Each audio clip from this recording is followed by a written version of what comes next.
So you would think after about over 100 hours into this game, you would think I would have the utmost praise for it, for all its glorious systems, for all of its glorious improvements.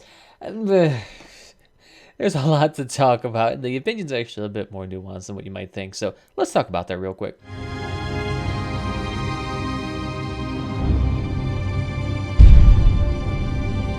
So, Mountain Blade 2 Bannerlord, the long-awaited sequel, or I guess prequel technically, to the Warband series. And before I really get into my overall thoughts and opinions of this game, I should probably preface this by saying I never really played the original Warband, at least the main mode. I mainly played the DLC Viking Conquest, and I actually played that quite a lot. In fact, I probably put in over, 300 hours into that mode alone, and that's where most of my thoughts and opinions come from, especially from a technical and gameplay aspect when going into this Bannerlord. So if it does seem a little bit off, that may be why. I may just have a different experience than what you all may remember. But going into this game, there is a lot of things to like, and there's a lot of things to hate as well. This game does seem to have a weird mixture of balancing technical issues, but also improvements to graphics and to user interface, and just a bunch of all things going around. So we're going to kind of structure this in a pros and cons section. So let's go over the pros first. So first things first, what everyone is going to notice immediately upon entering this game is the improved graphics. I mean, you got updated shaders, high resolution textures, more player models, maybe some more animations going around, maybe a bit more liveliness in terms of the scenery, and definitely some more detail when it goes into the environment. And all of that generates into a more visually pleasing environment that you can easily get yourself lost into, or just take a second to walk around and appreciate it all, especially in some of the larger cities that all have some really, really great visuals to them. You can role play around here if you want. It's actually funny they actually allowed you to get the full body model. Let's look at that. Immersive. You are a larger barmaid if I see one. It's funny, they actually allowed it so that there's a body slider for like a weight. So a lot of people all of a sudden just became a lot larger, which is strange when you go into a settlement that's starving and you see obese people.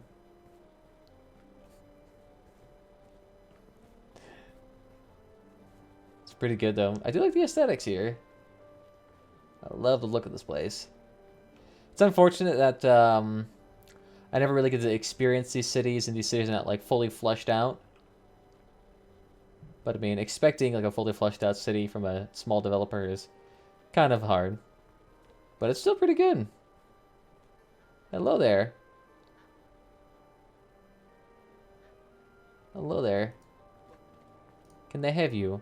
Can they have duck? Oh, hello. How you doing? Don't mind me. I'm not punching anything. I just want duck. I mean, I could get lost walking in some springtime Sturgian towns or cities easily, and sorry if I mispronounce any of these cultural names, but I mean, it's honestly a really great bump up to even Viking Conquest, which had some alright visuals, but all the textures were super low resolution and not really the optimal, so that I have to give it praise for.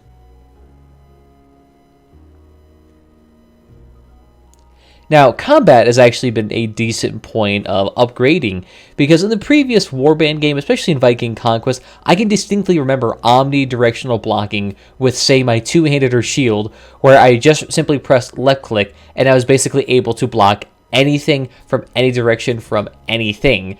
So, essentially, there was no need for a shield, and I was basically a gun-ho killing machine, regardless of what happened.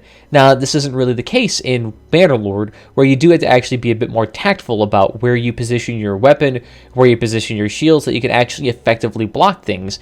Because simply just holding up your shield will no longer block attacks from all directions.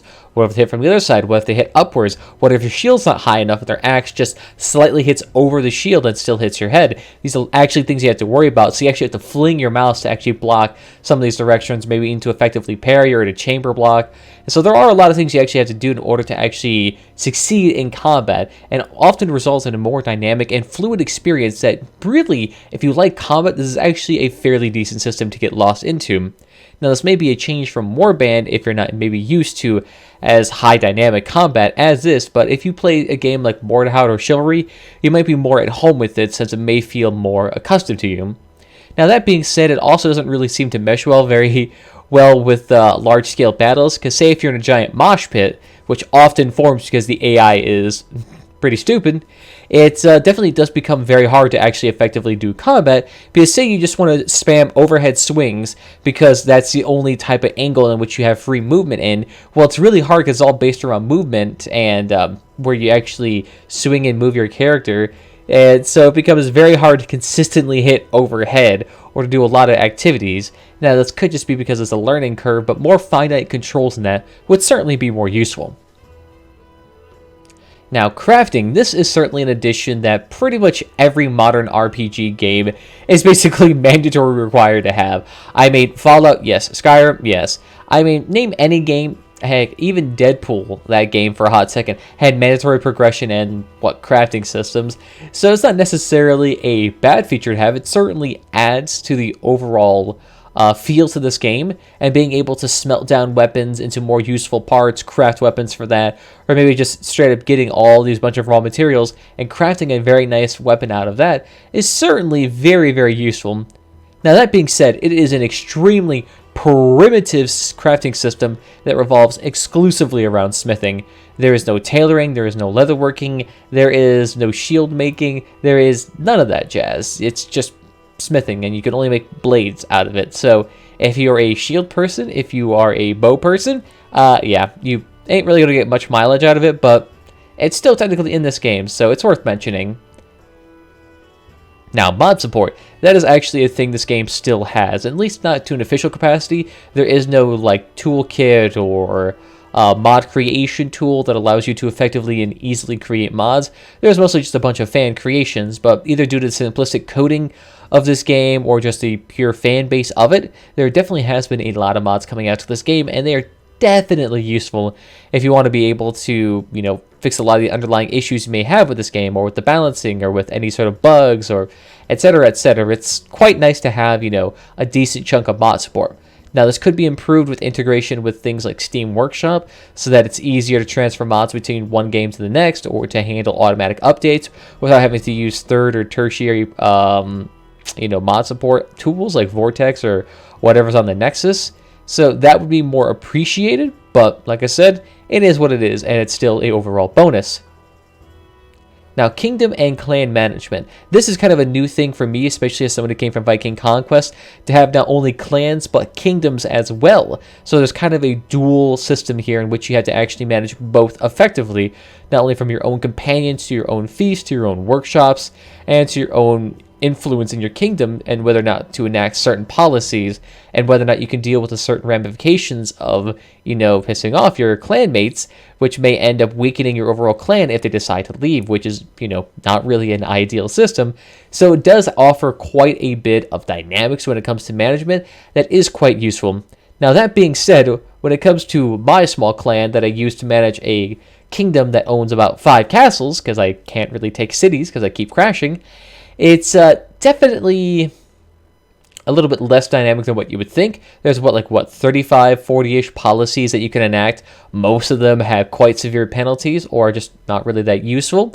But there are some that are really good at messing over other clans, which, if you have mercenary contracts with them, allow you to keep really cheap mercenaries around.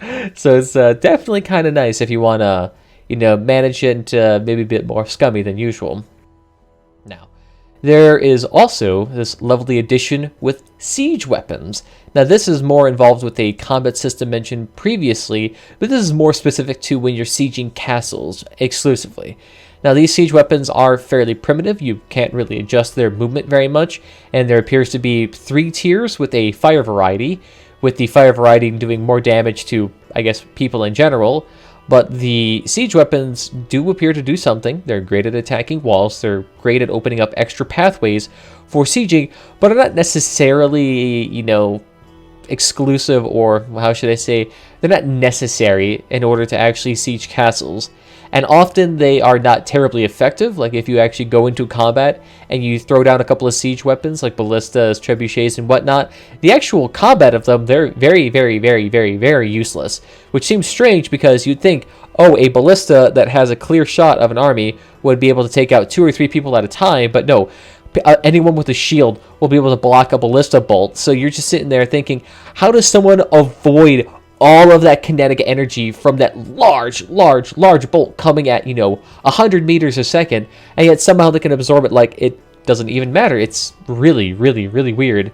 Now, of course, if you have peasants, it's a much different story, but it's weird like that sometimes. It's mostly only used to take down walls, or maybe to improve your auto-resolve chances so you don't lose as many people. But it also may not be something you use very often because it takes forever to put up, so by that time it often opens you up to counterfire or starvation, which may not be ideal. But, like I said, it's an overall bonus to the system. Now, there's also been improvements to the lovely devilly skill tree. Now, the skill tree of old used to just be a simple stat sheet in which you had certain skills that are certain base attributes like agility, endurance, combat, or intelligence, and sociability, and then you'd be able to plug in various skills that all had various level caps depending on how much you spent in their various base attribute, and you just kind of work from there. In this game, it's a bit more specific. You kind of have the same 5 attributes with 3 skills apiece, and you can put in as many focus points as you want and as many attribute points as you want, up to about 5 focus points, I believe, and at that point it kind of caps out.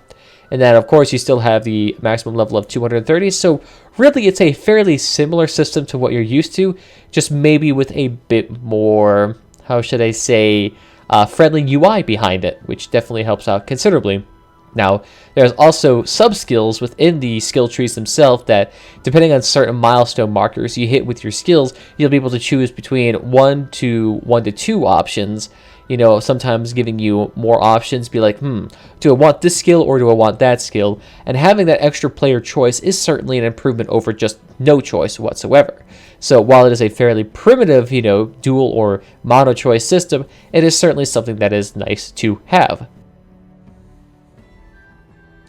Now, the user interface, this has actually been a big improvement over the last game, especially in Viking Conquest, where the user interface was definitely very, very clunky. The old system of dragging and dropping things into your inventory was incredibly clunky and required a lot of management, but now you kind of have tabs with various filters and items stacked, which is a huge improvement and allows for much easier trading and management of inventory, especially with the introduction of horses and other sort of animals that actually greatly improve your army speed and baggage claims, so it definitely allows you to be much more of an effective merchant lord. And with that, there's also certain trade skills that allow you to mark certain prices, gather trade rumors, and then overall allow you to make a more clear choice when it comes to things like trading. And that's certainly much more useful in terms of that aspect, but it's also useful in things like castle and kingdom management, in which you have a more effective idea of what policies you have or what upgrades need to be done to a castle, or who's at low standing, who's at high standing, which companions are in a party, etc., House of Prosperity. There's a lot of things that's all way more clear and concise when it comes to the user interface. So that is a great improvement over the text-based system that Viking Conquest tend to use itself. Now, this is all of the pros I have to say about the game. Next, I kind of want to get into the cons of this game and what actually took a huge drawback for me and what I kind of didn't really like. So, first con is the technical aspect of this game. And oh freaking boy, is it a huge technical mess. I mean, I cannot explain to you how many bugs I encounter all the dang time. I mean, when it comes to, say, combat, their bugs are fairly minimal in terms of, like, the actual, fighting. But when it comes to the technical aspect of being able to fight, that is a whole different story. I constantly crash. In fact, it's to the point where I can't even do things like arenas or full-scale sieges or even just, combat with a group of 30 looters. As soon as I basically load into the map, I'm gone. I It's constant crashing. Literally, go in, crash. Make a weapon, crash. Press the shift key too many times, crash. I mean, it is so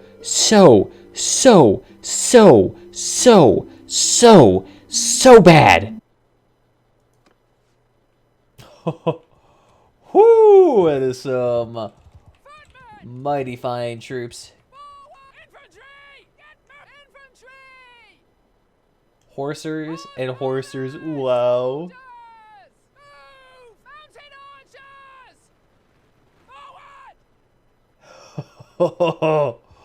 Wow. That's a lot of troops. Take him out. Oh, fuck. They messed up my horse.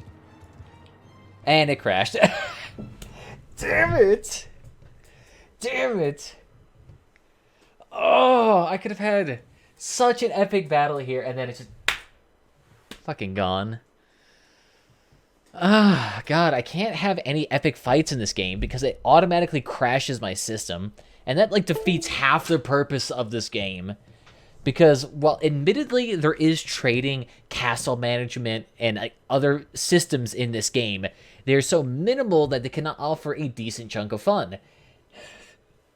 So the one thing that does do shit here, combat, broken. Straight up broken for me.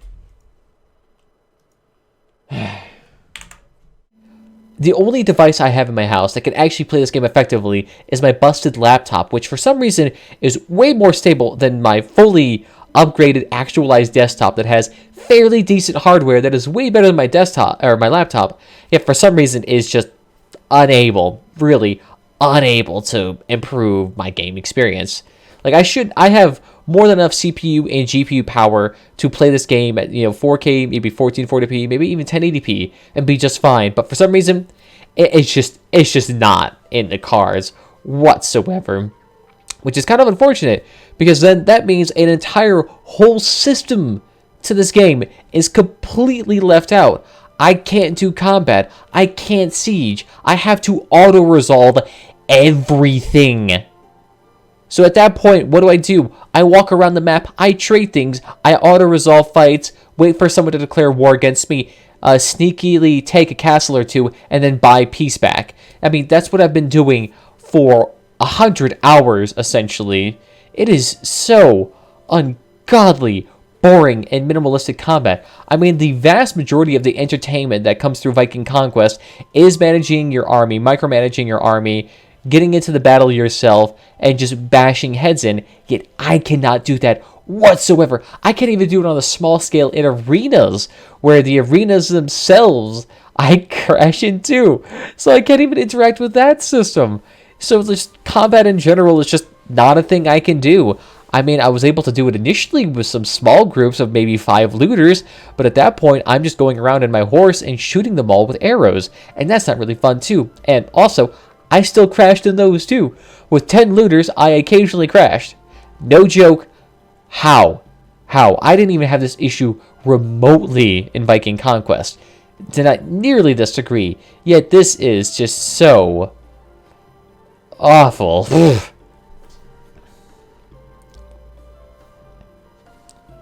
Now, missing features. Now, coming from Viking Conquest, there is certainly a lot of features in Viking Conquest that may be unreasonable to expect for a game like this. But at the same time, this game has had 10 years-ish to develop. It has had a very long time. It had a lot of money poured into it due to the success of the original Mount and Blade and Mount and Blade Warband. So, by all means, is it really an unreasonable expectation for me to expect this game to have, the equivalent features or even better features than the previous game? I would say no. So when I say that I'm disappointed by the lack of features in this game, it's because it's relative to its previous titles. Now, for example, there isn't any sort of wound system, so if you get bashed into the face, doesn't really matter. You'll heal up, it'll be fine. You don't have to go to a healer, you don't have to fix your own wounds. Okay. Well, there's also no, appears to be no training here. There's no training skill. There's one thing in Charm, I believe, that allows you to either give you a small amount of EXP per day or a moderate amount of EXP a day. So that's really it then when it comes to training. There is basically no naval combat whatsoever. You can't craft boats, you can't fight on boats. There is no aquatic-based trading at all. So that's bad. Just simply not having some naval combat, especially when you have a faction called the Sea Raiders or Sea Vikings, and there's a lot of water on this map. You would kind of hope that there would be something like that, but no. It's that's not an option. That is definitely not an option. There's also no religion in this game, so there's no aspect of, between being a pagan or a Christian, how the dynamics of that change, or how that changes your relation with certain factions. There's no dynamic of that. There's no reading or anything intelligent like that whatsoever. There's no books, so you can't really just sit there and wait sometimes and improve maybe one or two of your skills, so that's bad. There's also just no war chance, so if you wanted to press a key and be like, I'm going to boost up my morale of my troops, nope, not a thing. There's also no special skills based on, say if you had a bunch of two-handed skill, you would get this eventually some berserker skill in Viking Conquest that bumped up your stats for a hot second, or you didn't get a shield taunt that allowed you to improve your defensive skills. There's none of that type of stuff here. So it just kind of feels like there's a lot of overall systems in this game that tend to flush out a lot of its various combat systems, especially in between combats and town management. There's not really a whole lot of things there that are really aimed to do. I guess maybe there's a bunch of small board games that you can do as like small missing feature or time fillers, but really this game is just a lot less flushed out than maybe some of those fan creations like Viking Conquest that had a lot more systems going into it. And there's also even some more aspects in which it kind of lacks too that we'll get into as well. So just in terms of missing features, there are a lot, and it's honestly kind of disappointing. Now, companions. They are... I don't even know where to start because they are just kind of really bad. Now, Viking Conquest, most of your companions were unique characters with unique backstories for all of them that all offered a great deal of, charm, charisma, and, added a lot to your party.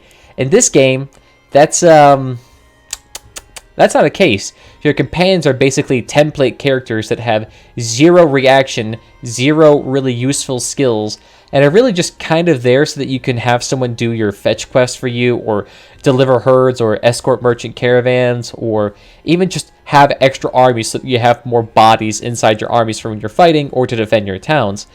Other than that, I mean, really they're kind of a downgrade, to be honest. Not to mention that their skill allocation, like if you actually take a look at their skill tree, just does not make sense. I mean, for some reason, some of them have literally 0 points into all skill, or to a great deal of skills. So they don't have anything in endurance, social, or intelligence. So if you wanted to make them, more of a healer, more of an engineer, more a tactician, it really doesn't happen very much. You get cases where you will pick up a healer from a tavern, because you want someone to heal your party, and you take a look at their stats, and it's like 60 healing, which is fairly low, and they have 0 focus into healing and 0 intelligence, so they have 0 way of leveling up your actual healing ability. So in that case, and in that instance, it is a borderline, a detriment to your party to have that type of healer, because they will just absorb all of the experience from healing and never distribute it, and they will never level up from it. They basically are at maximum of 60, and they cannot level up past that. What? When companions in Viking Conquest, they were able to level up in multiple areas, and say if they had high intelligence, they could be a great healer, so that you could either focus them in being, an engineer, or you could focus them in being a great healer, and in this case, that's not really an option. That is not really an option at all. So, I mean, the only way you could really fix this is by getting a mod, inputting a console command, and completely resetting their skills so that they actually do remotely useful. So if you want your healer to actually have some healing capacity and some intelligence, you have to put in that console command, wipe all of their skill points out of two-handed pole arms and throwing for some freaking reason, and throw that into intelligence so they actually have some healing ability.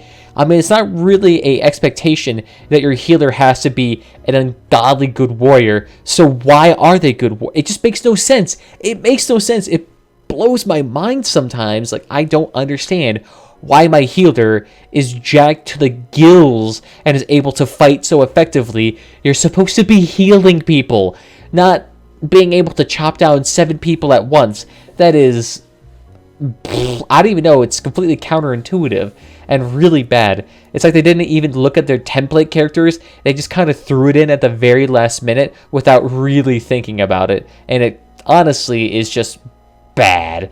Bad, bad, bad. Now, story. What should I say about this? There isn't one. Now, technically, there is one that involves your brother and your family being killed, and you have to rescue these children, and there's this old battle that you're trying to make a banner for so that you can make a justifiable kingdom, and then you can either take down the empire or grow the empire. I mean, it's just irrelevant, honestly. Because beyond the first quest, that's like the Nezarim's Folly or whatever it is basically just a very, very, very, very, very, very, very, very, very, very, very, very, very long fetch quest of going to these various lords, asking them what Nezarim's Folly is. They all tell you is essentially the exact same story from different perspectives. And it gets really boring really quick, because after the 50th day of trying to hunt down, some character that is just incredibly elusive, or is in jail, or has been captured, or something the other, it actually makes it a very tedious experience that I really, really loathe playing every time I start this game. Because that means as soon as I start this game, I basically have to stop all of what I'm doing and just go off and fetch these, first 10 people, and then I can start this game. Which just seems like a huge impedance to any sort of natural progression to this game. That's it's just not very fun. It's just not very fun. Not to mention that the story is pretty much dropped, and you never really interact with it. So, I mean, compared to Viking Conquest, it's a really bad story. Sure, there's meant to be voice acting in there, but I mean, there's one character that's voice acted, and that's only with a couple of lines too. One line is voice acted, the other line is not. And beyond that, there's nothing else I'm really ever going to see. So, sorry, don't worry about it. It's not there. Now, progression. Progression is an absolute slog in this game. While progression is a little bit expedited for the first few levels, it's really, really, really bad after that. I mean, essentially, I put in 100 hours into this game, and my character is, level 14, 15, maybe? With very few of her skills actually being quite high level. The only skill that she has that is high level is Stewardess, and maybe trading to some degree, but smithing is a joke. You can't level that up, and stamina basically prevents you from ever making it a useful system. Trading, even though I primarily do that, it's still only like level 100. Healing is a progression. I mean, there's so many things my character could be doing, and yet is basically unable to do them. So, I mean, after a first bit of while, your character pretty much hits max level at around 10, and at that point, you really don't level up very much anymore. Now, that being said, I might have leveled up faster if my character was able to engage in combat and shoot people and, swing a weapon around and level up a bit faster. But considering how infrequent that is, it's not really a system that you'll be doing too much leveling in. Now, maybe your companions, you might be able to level up more, but you, no. And this progression system also kind of ties to armies as well. Now, usually you're able to level off your army pretty quickly by fighting off large looter bands, maybe engaging a few towns, and doing things like that. But for some reason, the brilliant people over at the studio who made this game, they they decided to really nerf that into the ground. So now the issue is that there really isn't too many systems in which you can level up your army, especially if you don't have the daily EXP skill from Charm. You really, really, really do not level up at all. My army is mostly peasants now, and I can't really progress beyond that. The only way I can really progress beyond that is by stealing a bunch of people, keeping them as prisoners, and then eventually recruiting them into my army. That's kind of how I get my army nowadays, and that's really boring. Not to mention that it also appears that people that you garrison at your castles don't get the EXP from the training troops building, whatever that one was supposed to be, so they don't really even seem to level up from that. Like, I put 30 peasants into a castle, I went back there, and the peasants were still there. In fact, I think the peasants even grew, so it seemed quite pointless. Quite pointless, in fact. It was kind of a disappointment that it's super, super difficult to even level up any modicum of an army, which is kind of bad. It's kind of bad. And which ends up just making it seem like you're not really progressing anywhere. And considering if you're someone like me who can't use combat because the combat constantly crashes and you have to auto-resolve, guess what? Your peasants just constantly die and get wounded, which means they won't get experience from the next fight, so they just don't level up at all. It's honestly a freaking chore. Such a huge, huge chore. Now, maybe if they spread out the experience more, it may be more worth it, but that's not the case. That is just not the case. Now, artificial intelligence, the AI of the armies, how has that improved? And let me tell you, it has not. It is basically the same as always. They are still incredibly dumb. They are still basically unable to make complex decisions, combat tactics that are basically just bum rush or turtle. They won't flank, they won't ever try to reposition, they'll just charge, or they will just stay their ground and never do anything else. That's not really much of an improvement for 10 years. For 10 years. Just, wow. That's all I can say about it. It's still bad.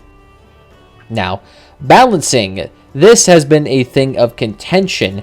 Now, the thing is that I'm not really able to view balancing a whole bunch, since most of your auto-resolve potential and power seems to come through the number of troops you have, as opposed to quality of them.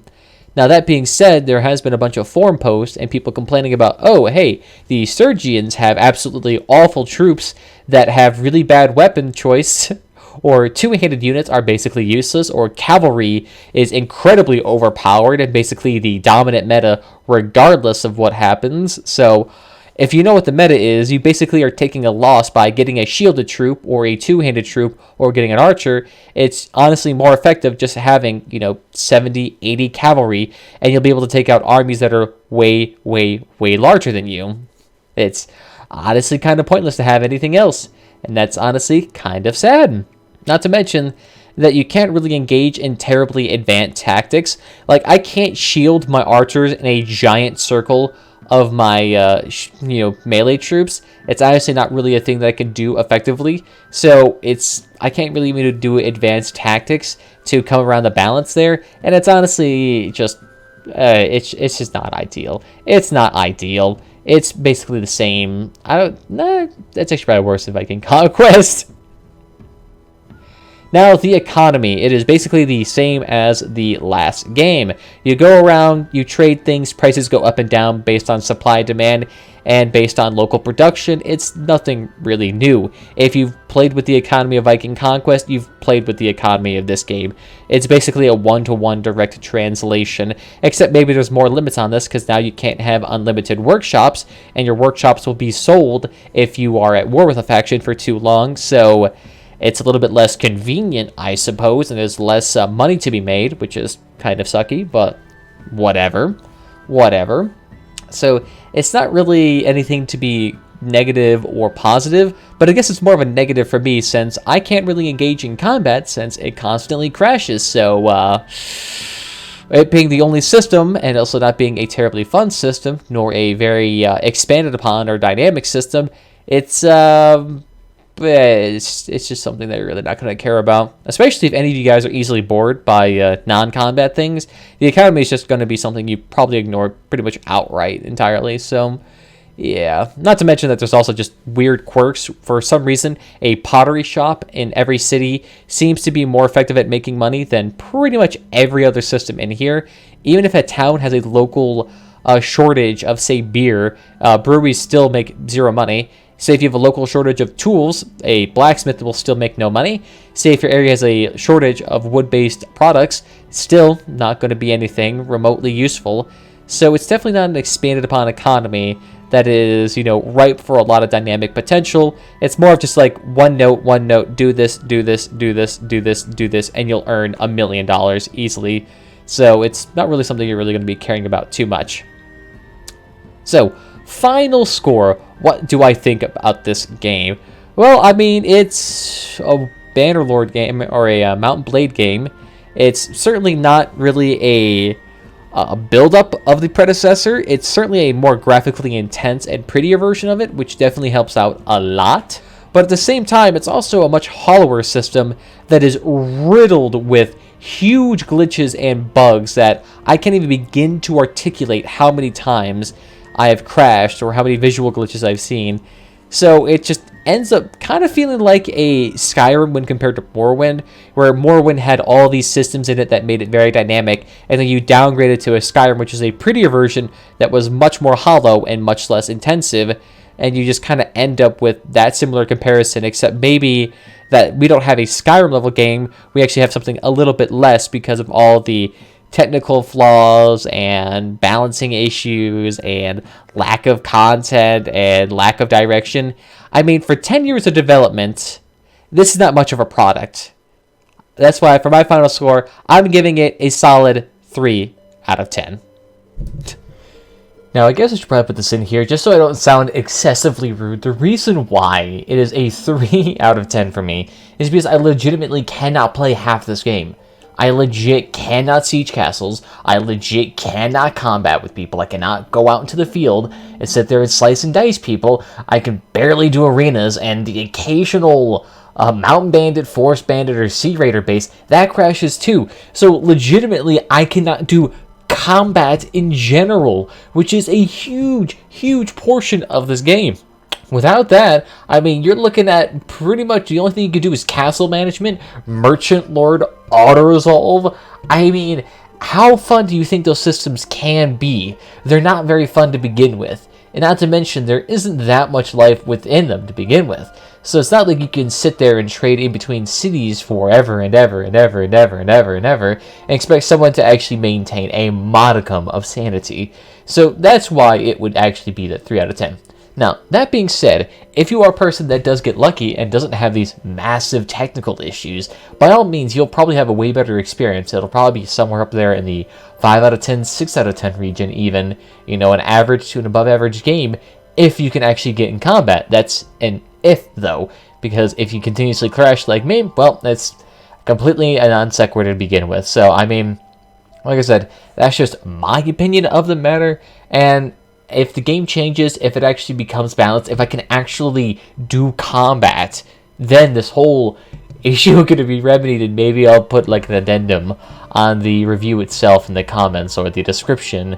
Just be like, oh, hey, now I can actually fight. So the actual score of this is yada, yada, yada. I won't pull an Angry Joe and just be like, oh yeah, the game is a 1 out of 10 forever, regardless of if it comes back. But like I said, that's just a review of the game as is now. I still, enjoy the game to some degree because I know there is a base formula there that I will eventually enjoy. So it's not like this game is completely unredeemable. There is things there that I do like. I just wish it worked, man. I just wish it worked. But back on to the regular review now.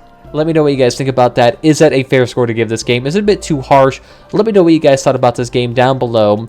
And by all means, feel free to follow whatever platform is your favorite. We're on Twitch and we are on YouTube. Both platforms get their exclusive content. Other than that, there's Twitter and Discord down below if you want to get notified about all of my other content doings. And look at that. My cat just joined me.